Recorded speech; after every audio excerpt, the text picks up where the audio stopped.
அன்புமணி பாமக சார்பில் ஒரு தேர்தல் அறிக்கை வெளியிடப்பட்டிருக்கு. அந்த தேர்தல் அறிக்கையில பல உருட்டுகள் உருட்டப்பட்டிருக்கு. அந்த உருட்டுகள்ல சில முக்கியமான உருட்டுகள தான் நம்ம இந்த வீடியோல பார்க்க போறோம். அதுல முதல் உருட்டு, இதுக்கு நம்ம ஏற்கனவே இன்னொரு வீடியோல பதில் சொல்லியிருக்கிறோம். இருந்தாலும் இந்த தேர்தல் அறிக்கையினுடைய முக்கியமான பார்ட்டாக இந்த விஷயம் இருக்கிறதுனால அத இன்னொரு முறை பார்த்துடலாம். என்ன அப்படின்னா 0, 0, 0, 0 அப்படின்னு நிறைய ஒரு லிஸ்ட் குடுத்திருக்கிறாரு அன்புமணி. அதுல முக்கியமா பார்த்தோம்னா, திமுக அரசால் தொடங்கப்பட்ட புதிய மருத்துவக் கல்லூரிகள் 0. அடுத்தது திமுக அரசால் உருவாக்கப்பட்ட புதிய எம்பிபிஎஸ் இடங்கள் 0 அப்படின்னு குடுத்திருக்கிறார். இது உண்மையா அப்படின்னு டேட்டாவ எடுத்து பார்த்தோம்னா, அன்புமணி சொல்றது உண்மை மாதிரியே தெரியும். ஆனா அதுல ஒரு உருட்டு ஒளிஞ்சிருக்குது. அது என்ன அப்படின்னா, 2023ல ஒன்றிய அரசின் கீழ் இயங்கக்கூடிய நேஷனல் மெடிக்கல் கமிஷன் அவங்களுடைய விதிகள்ல ஒரு புதிய திருத்தத்தை கொண்டு வந்தாங்க.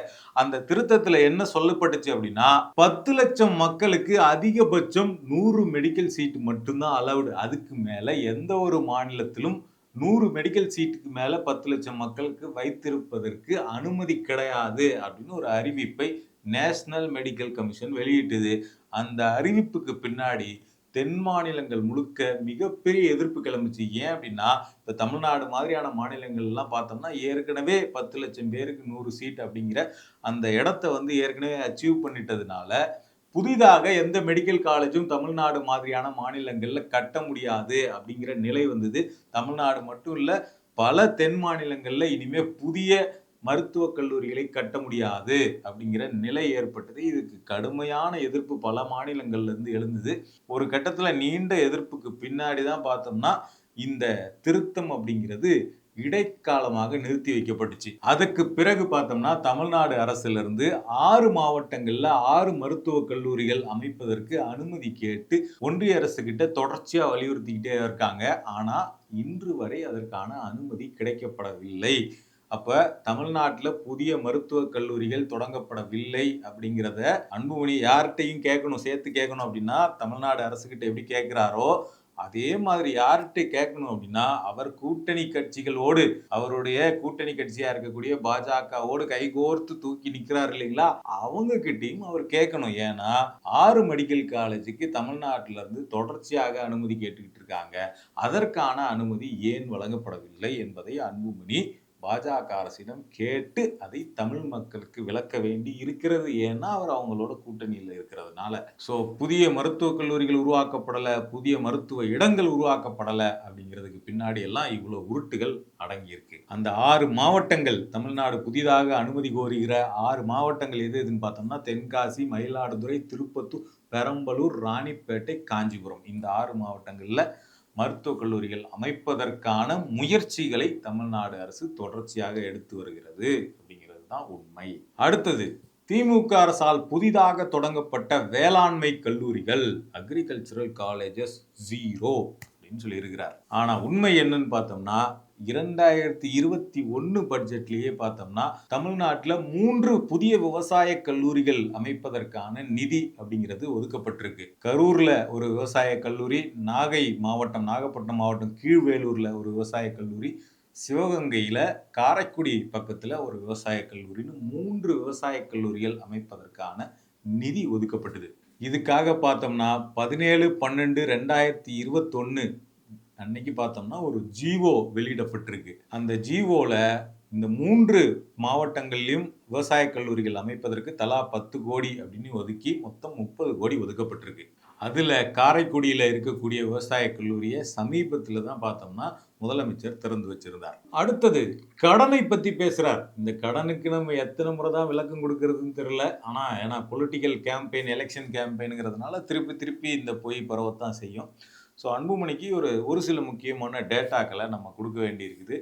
அதன் அடிப்படையில் பார்த்தோம்னா அவர் என்ன சொல்லியிருக்கிறார் அப்படின்னா, இந்திய விடுதலைக்கு பிறகு தமிழகத்தில் மக்களால் தேர்ந்தெடுக்கப்பட்ட அரசு 1952 இருந்து 2021 வரைக்கும் வாங்கின கடன் அப்படிங்கிறது 4.56 லட்சம் கோடி. ஆனா திமுக அரசு இந்த 5 வருஷத்துல வாங்கின கடன் மட்டும் 4.96 லட்சம் கோடி.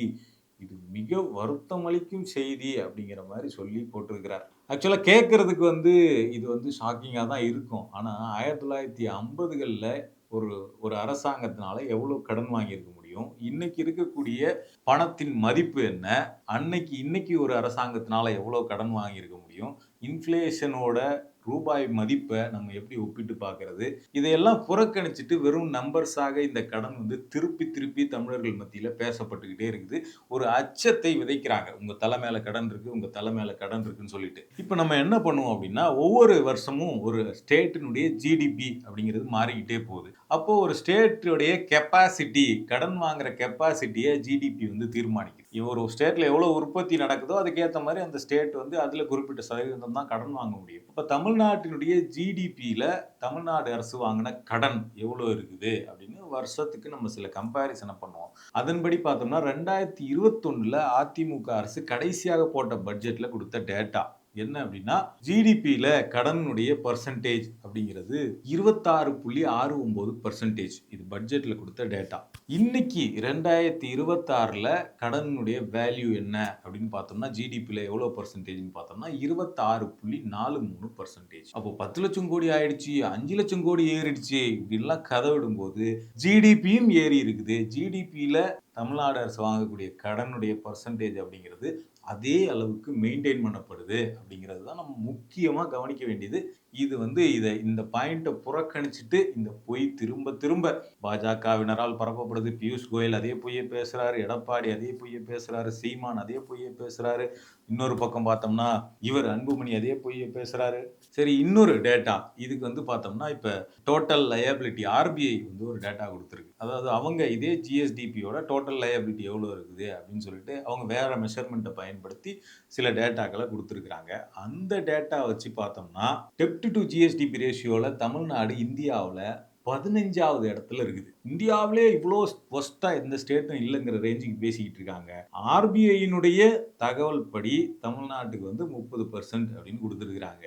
இந்தியாவிலேயே அதிகமான, தமிழ்நாட்டை விட அதிகமான பர்சன்டேஜ் கொண்ட மாநிலங்கள் இந்தியாவில் பார்த்தோம்னா 14 மாநிலங்கள் இருக்கு கடனை பொறுத்த வரைக்கும்.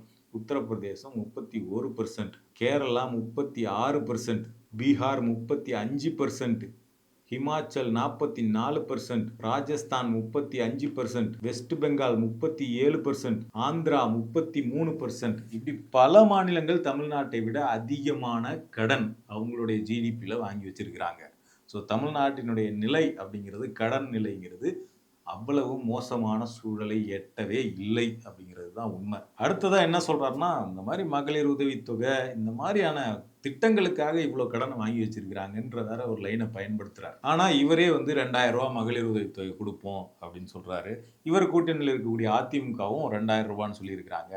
அவங்க இலவசங்கள் அப்படின்னு தேர்தல் பட்டியலில் கொடுத்துருக்கிறத வச்சு, வாக்குறுதிகளில் கொடுத்துருக்கிறத வச்சு பார்த்தா அது திமுக அரசு கொடுக்கிற இலவசங்களை விட அதிகமான தொகையை அதிமுகவின் இலவச திட்டங்கள் வந்து வச்சிருக்குது. அப்போ கடன் வந்து எப்படி மெயின்டைன் ஆகும் அப்படிங்கிறதுக்கு அன்புமணி தான் வந்து பதில் சொல்லணும். அதே மாதிரி சரி கடன் வாங்குறீங்க ரைட்டு, அந்த கடனை எதுக்காக வாங்குறீங்க அப்படிங்கிறது இருக்குல்ல. ஒரு கேபிட்டல் எக்ஸ்பெண்டிச்சர், ஒரு நாட்டில் மூலதன செலவுக்காக கடன் வாங்கினா பரவாயில்ல. நீங்க வந்து செலவழிக்கிறதுக்குனே கடன் வாங்குறீங்க, இன்வெஸ்ட்மெண்ட்டாக எதையும் மாத்துறது இல்லை. ஒரு இன்வெஸ்ட்மெண்ட், இன்ஃப்ராஸ்ட்ரக்சர் இன்வெஸ்ட்மெண்ட்டாக, எதிர்காலத்துக்கான இன்வெஸ்ட்மெண்ட்டாக மாத்துறது இல்லை அப்படின்னு சொல்லியிருக்கிறார். அதாவது 5 லட்சம் கோடி கடன் வாங்கியிருக்கிறீங்க 5 வருஷத்துல. ஆனா 2,23,000 கோடியை தான் வந்து மூலதன செலவா மாத்திருக்கிறீங்க அப்படிங்கிறார். இப்ப நம்ம என்ன பண்ண போறோம் அப்படின்னா, இதற்கு முந்தைய அதிமுக ஆட்சி, அந்த ஆட்சியில வந்து அன்புமணி வந்து 2019க்கு பிறகு அந்த ஆட்சியினுடைய கூட்டணியாக இருந்தார். பினான்ஸ் கமிஷன் வெப்சைட்ல இருக்கக்கூடிய ஒரு அனாலிசிஸ், இந்த அனாலிசிஸ்ல தமிழ்நாடு 2011 இருந்து 24 பட்ஜெட் வரைக்கும், 23 பட்ஜெட் வரைக்கும் என்னென்ன மாதிரி மாறி இருக்கு அப்படிங்கிற தகவல்களை கொடுத்துருக்காங்க. அதில் குறிப்பாக 2016 பட்ஜெட் எடுத்துக்கிட்டீங்க அப்படின்னா, அன்னைக்கு வந்து 16 to 17 அதிமுகவினுடைய 2வது ஆட்சி காலம். அந்த காலகட்டத்தில் கேபிட்டல் எக்ஸ்பெண்டிச்சரினுடைய பர்சன்டேஜ் மொத்த செலவுல, மூலதன செலவு எவ்வளோ இருந்தது அப்படின்னா 10.54%. அது 2017-18ல் 10.85 மாறுச்சு, அப்புறம் 11 மாறுச்சு, திருப்பி 10.92 குறைஞ்சுது, அப்புறம் 12.34 மாறுச்சு. அதுக்கு பிறகு பார்த்தோம்னா 2021க்கு பிறகு திமுக ஆட்சி 12.79%, அதுக்கு பிறகு 12.14%, கடைசியா 2023-24 வரைக்கும் கொடுத்துருக்காங்க. அதுல 11.4%. இது இல்லாம தமிழ்நாடு பட்ஜெட்டை அனலைஸ் பண்ணி அதுல இப்போ கடைசியா 2025-26 பட்ஜெட் வந்தது இல்லைங்களா? அதுல என்ன பெர்சன்டேஜ் கேப்பிட்டல் எக்ஸ்பெண்டிச்சர்ன்னு பார்த்தா 11.8%. இதுல திடீர்னு கேப்பிட்டல் எக்ஸ்பெண்டிச்சர் குறையிற மாரி ஏதாவது நடந்திருக்குதா? அப்படின்னு கேட்டா ஒண்ணுமே கிடையாது. தமிழ்நாடு கடந்த 15 ஆண்டுகளாக எடுத்துக்கிட்டோம் அப்படின்னா, கேப்பிட்டல் எக்ஸ்பெண்டிச்சருக்கு என்ன மாதிரியான செலவுகளை மேற்கொண்டு வருதோ, அதே அளவுக்கான செலவுகளை தான் இந்த 5 ஆண்டுகளையும் பண்ணியிருக்கிறாங்க. கிட்டத்தட்ட நம்ம எக்ஸாக்ட்டா கம்பேர் பண்ணோம்னா, 2021க்கு முந்தின 5 ஆண்டுகளை விட, இப்போ கேப்பிட்டல் எக்ஸ்பெண்டிச்சர்ல கொஞ்சம் அதிகமாவே இன்வெஸ்ட் பண்ணியிருக்கிறாங்க அப்படிங்கிறத இந்த டேட்டாஸ வச்சு நம்மளால பார்க்க முடியுது. இதுல அன்புமணிக்கு இப்ப திடீர்னு என்ன சிக்கல் வந்தது அப்படிங்கிறது தான் கொஸ்டின். அதே மாரி இன்வெஸ்ட்மென்ட் முதலீடு அப்படிங்கிறது வந்து லார்ஜ் இன்ஃப்ராஸ்ட்ரக்சர் ப்ராஜெக்ட்ஸ்ல இன்வெஸ்ட் பண்றது மட்டுமே முதலீடா அப்படின்னு கேட்டா, அது மட்டுமே முதலீடு கிடையாது. ஒரு ஃபினான்ஷியல் டெர்ம்ஸ்ல வேணா அத மட்டும் முதலீடுன்னு வச்சிருக்கலாம். ஆனா, தமிழ்நாடு சோசியல் செக்டார் ஸ்பெண்டிங்ஸ் மூலமாக ஹியூமன் ரிசோர்ஸ்ல இன்வெஸ்ட் பண்ணிக்கிட்டு இருக்கு. அதுதான் இங்க ரொம்ப இம்பார்ட்டன்ட். அது கல்விக்கான செலவாக இருக்கலாம், அல்லது மருத்துவத்துக்கான செலவாக இருக்கலாம், அல்லது இந்த சமூக நல திட்டங்கள்னு சொல்லக்கூடிய பல்வேறு திட்டங்கள், புதுமை பெண் திட்டம், அல்லது மாணவர்களுக்கான அந்த தமிழ் புதல்வன் திட்டம், இப்படி பல்வேறு திட்டங்கள் மூலமாக லேப்டாப் குடுக்கிறது, சைக்கிள் குடுக்கிறது, அதே மாதிரி பார்த்தோம்னா பெண்களுக்கான இலவச பேருந்து, இப்படி பல்வேறு திட்டங்களின் மூலமாக ஹியூமன் ரிசோர்ஸ் மேல தமிழ்நாடு ஒரு இன்வெஸ்ட்மெண்ட்ட பண்ணிக்கிட்டு இருக்கு. அது தமிழ்நாட்டினுடைய பொருளாதாரத்துல ரிஃப்ளெக்ட் பண்ணுது. அதனால தான் தமிழ்நாட்டினுடைய ஜிடிபி வளர்ச்சி பாதையில போயிட்டு இருக்கு அப்படிங்கிறத நம்ம மறந்துடக்கூடாது. அடுத்ததா இந்த கடனை பத்தி பேசும்போது நம்ம ஒன்றிய அரசினுடைய கடன், அன்புமணி கூட்டணியில் அங்கம் வகிக்கிற ஒன்றிய அரசான பாஜக அரசினுடைய கடன் என்ன அப்படிங்கிறதையும் நம்ம பார்க்க வேண்டியிருக்கு. பாஜக அரசின் கடன் சொல்றதை விட பாஜக அரசு இந்தியாவின் பேரில் வாங்கி இருக்கக்கூடிய மொத்த கடன் இப்போது எவ்வளவு இருக்கிறது அப்படின்னு பார்த்தோம்னா மொத்தம் 241 லட்சம் கோடி. இப்ப அன்புமணி என்ன பண்றாருன்னா, இன்னைக்கு இருக்கக்கூடிய மொத்த கடன், தமிழ்நாட்டினுடைய மொத்த கடனை கணக்கு பண்ணி பார்த்தோம்னா, ஒவ்வொரு ஆள் தலையிலயும் ரூ. 1,77,000 கடன் இருக்கு. ஒவ்வொரு தமிழ்நாட்டு குடிமகனுடைய தலையிலயும் அப்படின்னு சொல்லியிருக்கிறார். இத 4 பேர் கொண்ட குடும்பத்துக்குன்னு பார்த்தோம்னா, ஒவ்வொரு குடும்பத்து மேலயும் ரூ. 5,00,000 கடன் இருக்குது அப்படின்னு சொல்லியிருக்கிறாரு. ஸோ இப்ப நம்ம அன்புமணி கூட்டணி அங்கம் வகிக்கிற அந்த பாஜக அரசு எவ்வளவு கடன் வச்சிருக்குது இல்லைங்களா? அந்த கடனை நம்ம இந்தியர்களினுடைய தலையில வச்சு பார்த்தோம் அப்படின்னா 241 லட்சம் கோடி இந்தியாவுக்கு கடன் இருக்குது. அதுல ஒவ்வொரு இந்திய குடிமகனுடைய தலைக்கும் பார்த்தோம்னா கிட்டத்தட்ட ரூ. 1,72,000 கடன் இருக்குது.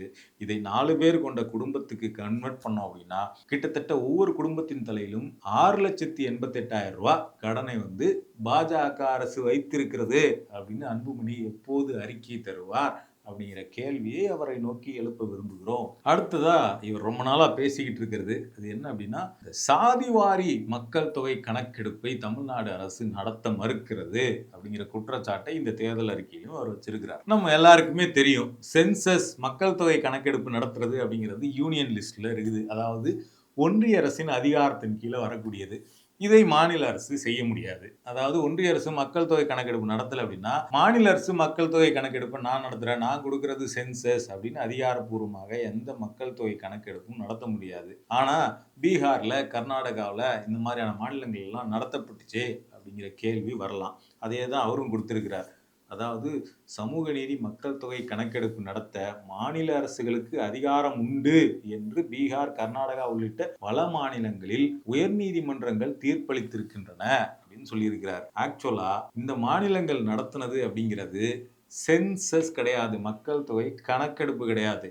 அது சர்வே அப்படின்னு அவங்களே பேர் வச்சிருக்கிறாங்க. பீகார்ல நடத்தினதோ கர்நாடகாவில் நடத்தினதோ அது பாப்புலேஷன் சர்வே, மக்கள் தொகை கணக்கெடுப்பு இல்ல, சர்வே அப்படின்னு தான் அவங்களே பேர் வச்சிருக்கிறாங்க. அப்ப மாநில அரசு எடுக்கிற அந்த சர்வேவில் இருக்கக்கூடிய தகவல்கள் இருக்குல்ல, அதை வைத்து அதிகாரப்பூர்வமாக எந்த ஒரு இடஒதுக்கீட்டையும் நடைமுறைக்கு கொண்டு வர முடியாது அப்படிங்கிறது தான் சட்டப்பூர்வமான உண்மை. இப்ப அன்புமணி இதெல்லாம் ஏன் கேட்கிறார் அப்படின்னா, வன்னியர் இடஒதுக்கீடு இருந்தது இல்லைங்களா, அது நீதிமன்றத்தினால ரத்து செய்யப்பட்டது, அன்கான்ஸ்டியூஷனல் அப்படின்னு சொல்லி. ஏன் அப்படின்னா என்ன காரணம் சொல்லியிருந்தாங்க அப்படின்னா, அதுக்கு வந்து ப்ராப்பரான ரிலையபிள் டேட்டா இல்ல அப்படின்னு காரணம் சொல்லப்பட்டிருந்தது. அதை அன்புமணி எப்படி இந்த டாக்குமெண்ட்டுக்குள்ள எழுதியிருக்கிறார் அப்படின்னா, தமிழ்நாட்டில் உரிய தரவுகளை திரட்டி வன்னியர்களுக்கு இடஒதுக்கீடு வழங்க வேண்டும் என்று 2022ஆம் ஆண்டு மார்ச் 31ஆம் தேதி உச்சநீதிமன்றம் ஆணையிட்டது. அதுக்கு பிறகு 4 ஆண்டுகள் நிறைவடைய உள்ள நிலையில் உச்சநீதிமன்றத்தின் தீர்ப்பை செயல்படுத்த திமுக அரசு எந்த நடவடிக்கையும் எடுக்கவில்லை அப்படின்னு போட்டிருக்கிறார். அதாவது நீங்க உடனே மக்கள் தொகை கணக்கெடுப்பு நடத்தி டேட்டாவை கொண்டு வந்து உடனே இம்ப்ளிமெண்ட் பண்ணுங்கன்னு உச்சநீதிமன்றம் சொன்ன மாதிரியும் அதை தமிழக அரசு செயல்படுத்தல மாதிரியும் போட்டிருக்கிறாரு.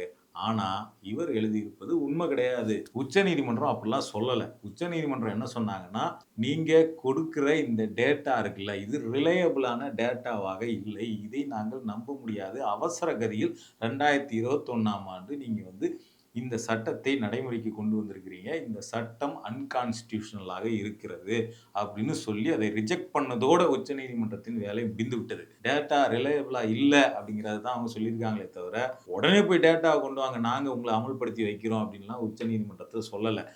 அடுத்தது தமிழ்நாடு அரசு இப்போ ஒரு டேட்டாவை இங்க சர்வே பீகார்ல நடத்தின மாதிரி, கர்நாடகாவில் நடத்தின மாதிரி தமிழ்நாடு அரசு ஒரு சர்வேவை எடுத்து இவ்வளவு பர்சன்டேஜ் மக்கள் இருக்காங்க அப்படின்னு ஒரு டேட்டாவை கொண்டு போய் கொடுத்தா இதை உச்சநீதிமன்றம் ஏற்றுக்கொள்ளுமா அல்லது இதை வைத்து ஒரு இடஒதுக்கீடு சட்டத்தை கொண்டு வர முடியுமான்னு கேட்டா அப்படி கொண்டு வந்தா அது மீண்டும் உச்சநீதிமன்றத்தால ரத்து செய்யப்படுவதற்கான வாய்ப்பு தான் பிரதானமாக இருக்குது. அது எப்படி அப்படி சொல்ல முடியும் அப்படின்னு கேட்டாக்கா, பீகார்ல ஆல்ரெடி பார்த்தோம்னா அவங்க எடுத்த சர்வே அடிப்படையில் ஒரு கோட்டா சிஸ்டத்தை இம்ப்ளிமெண்ட் பண்ணாங்க. அதன்படி பார்த்தோம்னா extremely backward classes and OBCs இவங்களுடைய இந்த இடஒதுக்கீட்டு அளவு அப்படிங்கிறத அவங்க அதிகப்படுத்தினாங்க. 50% இருந்து அதிகப்படுத்தி அவங்க வந்து ஒரு சட்டம் இயற்றினாங்க. அந்த சட்டம் நீதிமன்றத்தால ரத்து செய்யப்பட்டது. ஸோ ஒரு மாநிலத்துக்கு இன்டர்னலாக ரிசர்வேஷன் கொடுக்கறதுக்கு அதிகாரம் இருக்குதான்னு கேட்டா அப்படி அதிகாரம் இருக்கிறது அப்படிங்கிற உத்தரவை நீதிமன்றம் பல நேரங்களில் கொடுத்துருக்குறாங்க. அதன் அடிப்படையில் தான் பார்த்தோம்னா தமிழ்நாட்டில் கூட பார்த்தோம்னா அருந்ததியர்களுக்கான இடஒதுக்கீடு உள்ஒதுக்கீடு அப்படிங்கிறது இந்த எஸ்சி பிரிவுலேருந்து எஸ்சிஏ அப்படிங்கிறது கொடுக்கப்பட்டுச்சு. ஆனால் இந்த பர்டிகுலர் வன்னியர் இடஒதுக்கீடு அதை பொறுத்த வரைக்கும் உள்ஒதுக்கீடு அப்படிங்கிறத பொறுத்த வரைக்கும் பார்த்தோம்னா ப்ராப்பரான டேட்டா இல்லாமல் கொடுக்க முடியாது. ஒரு கேஸ்டினுடைய பாப்புலேஷன் ப்ளஸ் அவங்களுடைய எக்கனாமிக் பேக்ரவுண்ட், அவங்களுடைய சோசியல் பேக்ரவுண்ட், அவங்களுடைய எஜுகேஷனல் பேக்ரவுண்ட், இப்படி பல விஷயங்களை ஆய்வு பண்ணி அதை ப்ராப்பரான டேட்டாவோட ஒரு கமிஷன் ஆய்வு பண்ணி அந்த விஷயத்தை கொண்டு வந்தால் தான் அதை அடுத்த லெவலுக்கே ப்ரொசீட் பண்ண முடியும். அதற்கு முதலில் தேவையானது என்னன்னா அதிகாரப்பூர்வமான மக்கள் தொகை கணக்கெடுப்பு. அப்போ அதை செய்ய வேண்டிய இடத்துல யார் இருக்கிறாங்க அப்படின்னா ஒன்றிய அரசு இருக்கிறாங்க. ஒன்றிய அரசு அதை செஞ்சுதான்னு கேட்டால் 2011க்கு பிறகு ஒன்றிய அரசு மக்கள் தொகை கணக்கெடுப்பு இன்னைக்கு வரைக்கும் நடத்தல. இப்போதான் அறிவிச்சிருக்கிறாங்க 2027ல நாங்க நடத்த போறோம்னு சொல்லிட்டு. இடையில் 2021ல நடத்த வேண்டியதை இடையில 6 வருஷமாக நடத்தவே இல்லை. அப்போ ஒன்றிய அரசு சென்சஸ் நடத்த அதிகாரம் கொண்ட ஒன்றிய அரசு நடத்தி தரக்கூடிய டேட்டா தான் அதிகாரப்பூர்வமான டேட்டா. ஆனா 2011ல ஒன்றிய அரசு எடுத்த அந்த சாதி வாரியான கணக்கெடுப்பு டீட்டெயிலையே பொதுவெளிக்கு கொடுக்கல. இப்போ 2021ல நடத்த போறோம் அப்படின்னு அறிவிச்சிருக்கிறாங்க. அப்ப இந்த டேட்டா வெளிவரும்போது தான் ஃபர்தராக இதை நோக்கி ஏதாவது வந்து புஷ் பண்ண முடியும். உள்ஒதுக்கீட்டை பல்வேறு சமூகங்கள் கேட்கிறாங்க, இந்தந்த காரணங்களுக்காக அந்த சமூகங்களுக்கு உள்ஒதுக்கீடு தேவைப்படுது அப்படிங்கிற டிமாண்ட் எழுது அப்படின்னா அதை அபிஷியலான அந்த 2027ல வரக்கூடிய அந்த சாதி வாரி கணக்கெடுப்பு டேட்டா அடிப்படையில் தான் அதை புஷ் பண்ணவே முடியும். அப்போ 2027ல நடத்த போறாங்க அப்படின்னு அறிவிப்பு வந்த பிறகும் தமிழ்நாடு அரசை வந்து நீங்க நடத்துங்க அப்படின்னு சொல்லி எதற்காக அதை தொடர்ச்சியா புஷ் பண்ணிக்கிட்டு இருக்கார் அப்படிங்கிறத அன்புமணி தான் அதுக்கு பதில் சொல்லணும். 2 வருஷத்துல நடத்த போறோம்னு சொல்லியிருக்கிறாங்க. அறிவிப்பே வந்துருச்சு. அடுத்த வருஷம் நடத்த போறாங்க 2026. இப்போ 2027 நடத்த போறாங்க. இப்போ வந்து நடத்தணும்னு கேட்கறதுக்கான தேவை என்ன இருக்கு? அப்படி நடத்தினா அதனால பயன் இருந்தா கூட பரவாயில்ல. அது அதிகாரப்பூர்வமான கணக்கீடு கிடையாது. அதை வச்சு சில வெல்ஃபேர் மெஷர்ஸ் வேணா எடுக்க முடியும். அது கூட எந்த அளவுக்குங்கிறத கோர்ட்டினுடைய உத்தரவு தான் சொல்ல முடியும்.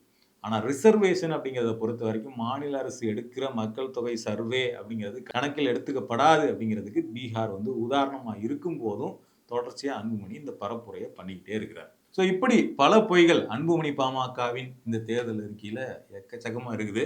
அதில் சில முக்கியமானதை செலக்ட் பண்ணி இந்த வீடியோவில் நம்ம கொடுத்துருக்குறோம்.